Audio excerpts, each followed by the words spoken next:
What's up and good afternoon, everybody. Welcome back to the channel. And as you all know, it's the week of July 4th, so we got a special project going.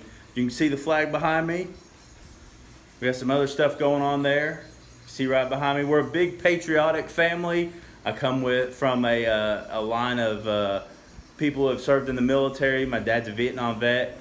Thanks for all you military guys out there. I hope you guys enjoy this video. We're going to be doing a budget build flagpole for your vehicle, specifically a truck. I've got an 03 Dodge Ram Cummins 6-speed. It's going to be a budget build, so let's see how this goes. I've already got it on the truck, but my pole I have on there is starting to rust a little bit through the aluminum or the whatever they coat these for. It's quite old. It's starting to rust. We're going to take it off. We're going to refinish it, sand it, grind it down, whatever we got to do to get it fixed. And then we're going to paint it, and y'all can see how I attach it and get some ideas from that. For those of you who can't afford one of these more expensive speed poles and stuff like that, like D-Max Rhino and other people on YouTube are running, I love them. They look like they're built awesome. Can't afford to spend $150, $200 on one of these poles, although they look good. So we're going to improvise. We're going to see what we can build on a budget and still be patriotic for the 4th of July.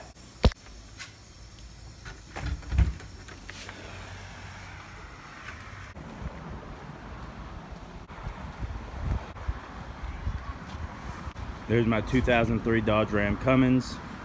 You can see the pole on the other side.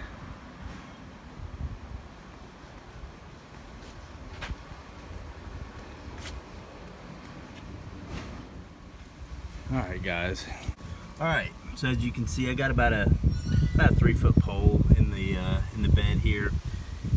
Easily is being held on by a clamp up top, and if it'll focus in down there, it's got some type of like C-clamp basically, with another piece on the back with a couple of nuts that hold it on, and that gets held on by the cleat.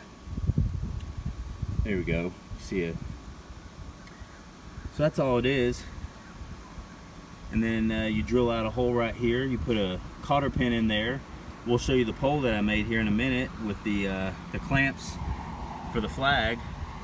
So let's get this going. All right, I'm gonna twist this off. This is just an adjustable clamp. That's it. Looks like it's a 3-inch adjustable clamp. That loosens it on the top. So let's get the right size nut and 3/8 inch ratchet. Let's get the bottom.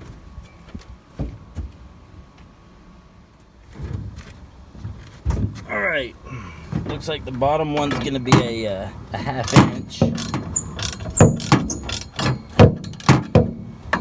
Loosen these some. Okay.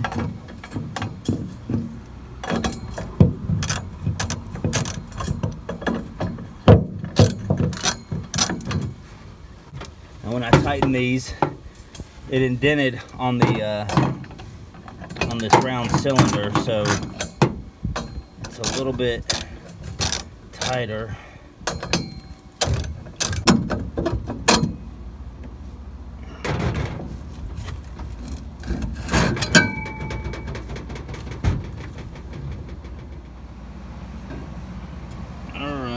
There's our cylinder right there.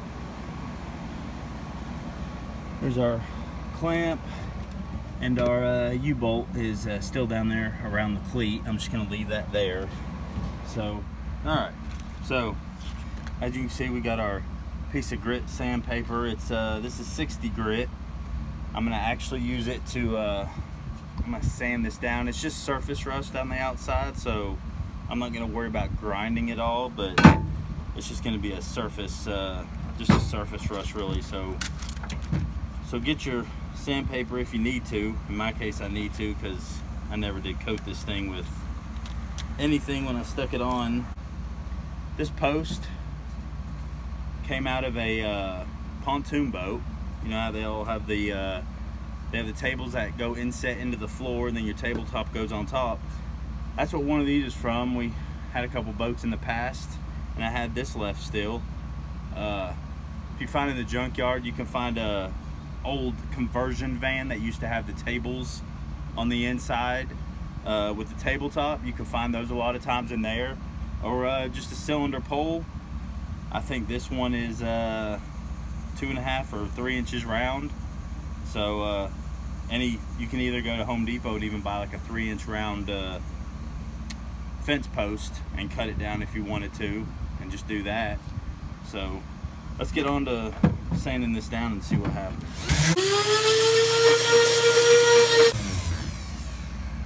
Looks pretty good. We'll wipe it down here in just a little bit.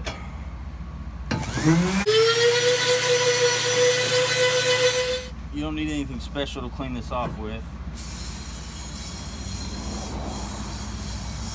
Some water is all I'm using.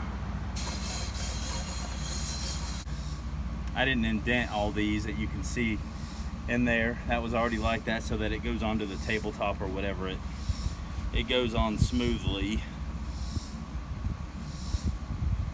So we're just gonna get this nice and dried off. Let's sit out here in the sun for a minute. All right, guys, here's another important part. It's your flagpole. This one's about 6 foot tall, as tall as me. I got an eyelet here in the top, eyelet here in the bottom, and as you can see, like a cotter pin. This is the part that I was showing you. Goes through and hooks up to this hole right here. Well, believe it or not, I've gone down the interstate 70, 75 miles an hour. Doesn't budge, doesn't make any noise or anything. And then, like I said, this is just this is probably a 2 or 2.5 inch post, which you can buy even a fence post and cut it down. But these things are pretty inexpensive. Then we're gonna coat it in some Ace. I thought I had some Rust-Oleum, but I only have the Ace Premium Paint and Primer Satin Enamel. It doesn't matter as long as it's black. It looks good. I can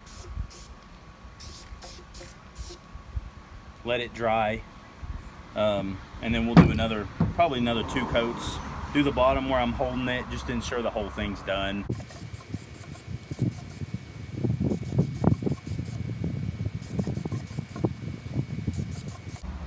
All right, guys, we're gonna let this sit outside the garage some in the sun, let it heat up some, let it basically bake. And well, maybe we'll get to the flagpole.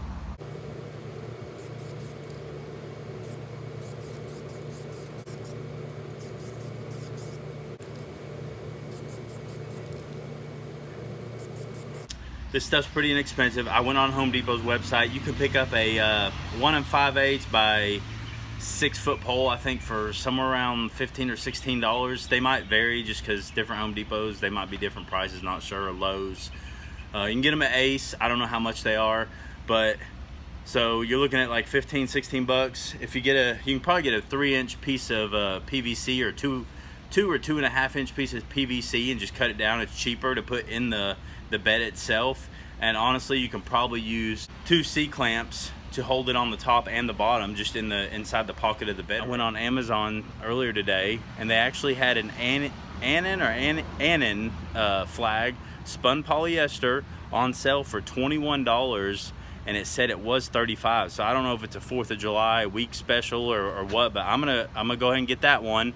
So you'll get to see, I'll get it in before July 4th, so I'll be able to have everything put together for y'all and find out what it looks like. But I'm super excited. I know somebody else commented on the Amazon when they had bought one of these flags, and they said if I could only find one with the thin blue line, that would be ideal. But I can't find one with one of those. They're all the cheaper flags, you know, the inexpensive ones that don't get a lot of wind. This one's going to be high wind resistance. Granted, it'll still wear out, but it'll take a lot longer. And for $21, you can't beat that. Made in the USA. It's Annan Tough Flex or Tough Text flag. Is supposed to be one of the most durable ones. So we'll see what happens. Let's get back to letting this stuff dry, and then we'll get back to the install of everything. So here we have everything. We've got the 3-inch clamp. You can get that I believe at Harbor Freight for really cheap. You've got 2 nuts and the backing to the U-bolt that is still in the truck. I'm sorry, I didn't pull that out, but it just wraps around the cleat. Your cotter pin, you can get at Ace Hardware for a couple dollars. You've got your flagpole holder, which is right there. It's roughly about 3 foot tall. It just uses the 3-inch clamp and then the U-bolt that goes with the backing there, and it gets held in. And then you got your flagpole. Like I said, 1 5/8 by 6 foot. I think it's about $15.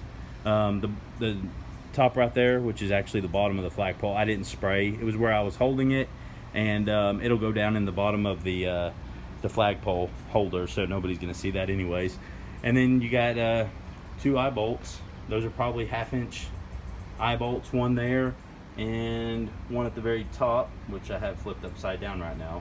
But so 2 of those, spread them evenly. I fly a 3x5 flag, so you just spread it evenly where you want it to spread, so it holds it out, and that's it. So you might be in this thing maybe $25, and then plus a flag. I'm getting a flag off of Amazon that's supposed to be a really tough spun polyester flag for $21. So you'll be lucky if you even have close to 50 bucks in it by the time you're done. Some of these kits, just for the flagpole kit, you'll pay upwards of $100+, and they're probably good, but if you're on a budget, this right here is key. It's like less than $20 or $25 and you'll have a flagpole kit.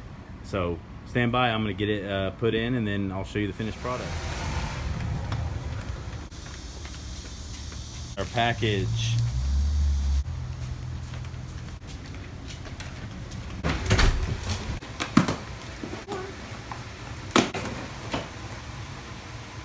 Oh, looks like we got our 3x5 flag for the truck. Ooh, look at that. Let's put it on top of the box. Put it on top of the box. And Flag Makers Tough Tex 2-ply 100% spun polyester. Exactly what you want for heavy. That feels really good. See how I feel that?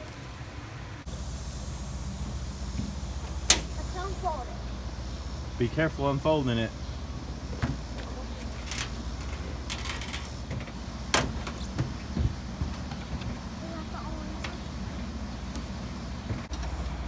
Alright, so we got our new double-ended spring clips off of Amazon for about $7 or $8 for 4.5-inch eyelets. Alright, now get the bottom one.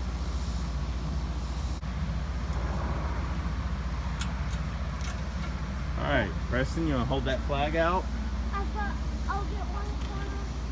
Let's look at the edge of that flag. Looks like it's doubled over and stitched several times through. Looks like a pretty durable flag. You can see through it some, but it looks pretty durable. Spun polyester. Everything is stitched, even the stars. I'll try and put a link to this flag down below. All right, we're gonna get some rollers with the flag on the truck. If you guys like this video and found it helpful on the flagpole, go ahead and like, subscribe, click that bell. I'm trying to get some subscribers, maybe something that'll help somebody. So here we go with the rollers.